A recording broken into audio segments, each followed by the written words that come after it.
Donc là, on voit une femme qui montre un jouet à un bébé de 15 mois. Elle lui tend ce jouet, elle lui demande de regarder ce qu'il y a à l'intérieur. Il la regarde, il fait pareil, il s'amuse, il est curieux.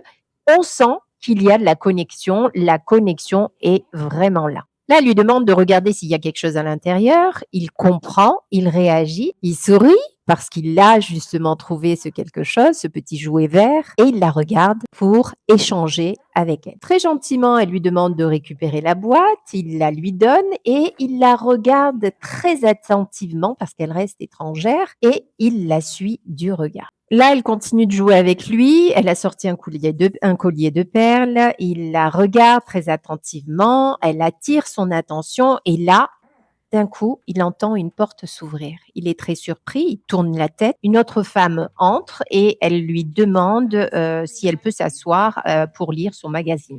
Là, il regarde cette dame qui s'installe, mais il ne comprend pas. Donc, elle essaie encore une fois d'attirer son attention, mais on sent qu'il est préoccupé par cette arrivée. Alors là, c'est le choc pour lui. On voit qu'il essaie d'avoir la sécurité chez la première dame parce que cette dame qui vient d'arriver a commencé à s'énerver sans crier, juste avec son ton. On sent que l'ambiance change radicalement.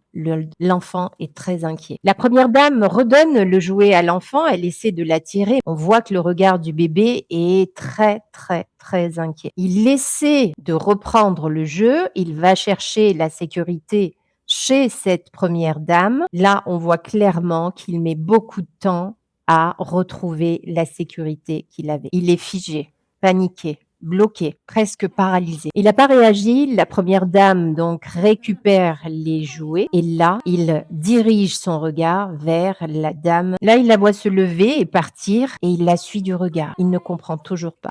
Alors, si tu t'es déjà dit, il est trop petit pour comprendre, maintenant tu le vois comment?